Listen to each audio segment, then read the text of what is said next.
Munaasabad ballaadhan oo lagu xusayay maalinta xuska maanka adduunka ayaa maanta lagu qabtay gudaha magaalada Boorama. Munaasabadaas oo ay ka soo qayb galeen badiba dhakhaatiirta caafimaadka ee gobolka Awdal iyo mas'uuliyiinta wasaaradda caafimaadka maamulka gobolka kan degmada Boorama iyo bulsho aad u tiro badan ayaa waxa ugu horeyntii halkaasi ka hadlay dhakhaatiirta caafimaadka maanka iyo weliba sidoo kale mas'uuliyiinta maamula isbitaalka maanka ee magaalada Boorama. bisha tobnaad waa maalinka loo asteeyay ama loo magacaabay xuska caafimaadka maanka adduunka taasoo laga xuso dhammaan adduunweynaha guud ahaan barnaamijkan aynu u fadhino agaasinkiisa iyo isku dubaridkiisa waxa la wasaaradda horumarinta caafimaadka gobolka Awdal gaar ahaan waaxda caafimaadka maanka si guud waxaan gobolka ka socda barnaamij la yiraahdo National Mental Health Program oo lagula tacaalo ama lagu daryeelo dadka caafimaadka yaani maanka ama dhimirka ka xanuunsan guud ahaan mashruucaasi wuxuu si toos ah wasaaradda gobolka uga bilowday muddo hadda laga joogo sanad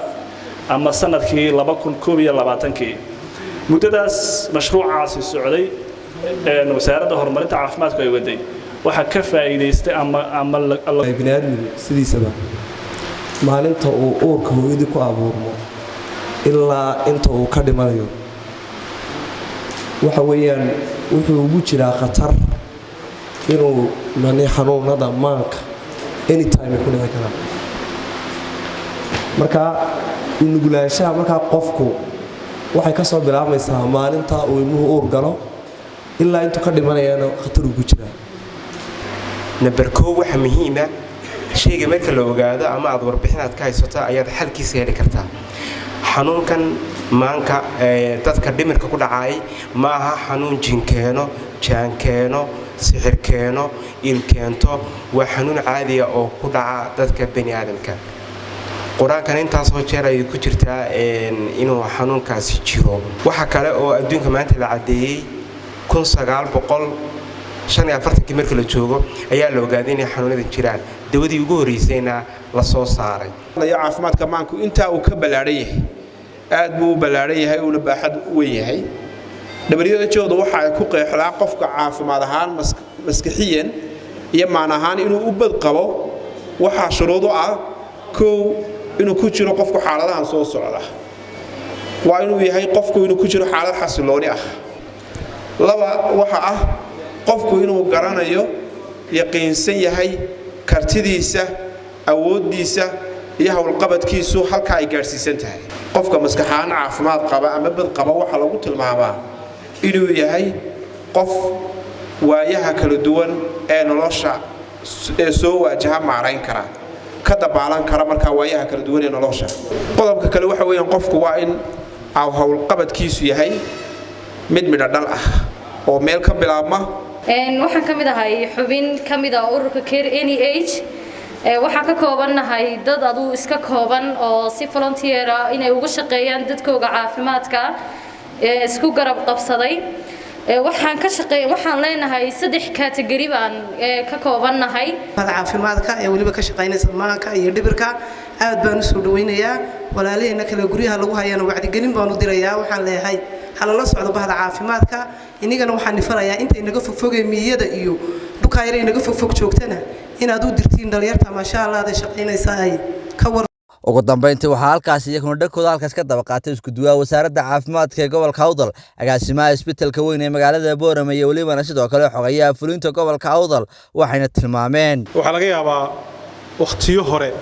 inaynaan awood badan u lahayn inaynu daweyno ama aynu ogaano xanuunada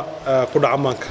maanta laakiin falillahi alxamdu waxaynu haysanaa dhakhaatiirtii takhasuska u lahayd isbitaalka guud ee magaalada Boorama wuxuu diyaar ugu yahay inuu dad yaga marka xanuunada ku dhaca uu daryeelo runaantii annaga farxad weyn bay noo tahay in ka wasaarad ahaan heer gobol iyo heer qaranba ummadda la dhiirigeliyo xanuunada bilaadan ku dhacaana aad buu badan yihiin maankuna xanuunada maanka ku dhacaan waa qayb ka mid ah laakiinse muhiimaddu waxay tahay sidii dadka xanuunada maanku ay asiibaan loo garab istaagi lahaa qofka xanuunsanaya ama xanuun maanka qabo ama xanuun kala qabe waa inaynu berber istaagno waayo qofku hal mar uu ku baahan yahay markuu qofka xisku ka tago uu ka sii baahi badan yahay markuu maankiisu taagan yahay ma aha markii ugu horeysay ee ka maamul gobol ahaan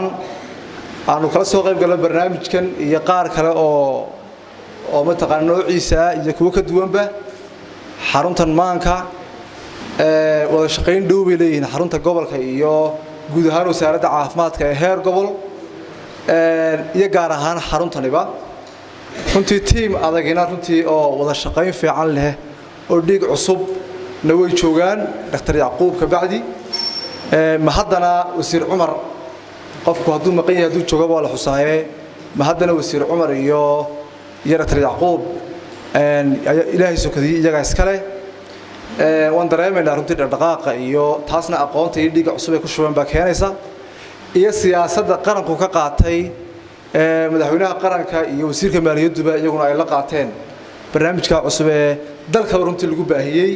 waana fikrad gobolka Awdal ka timid runtii waa Shucayb Maxamed kaan Shucayb Gays telefishinka caalamiga ee Bulsho magaalada Boorama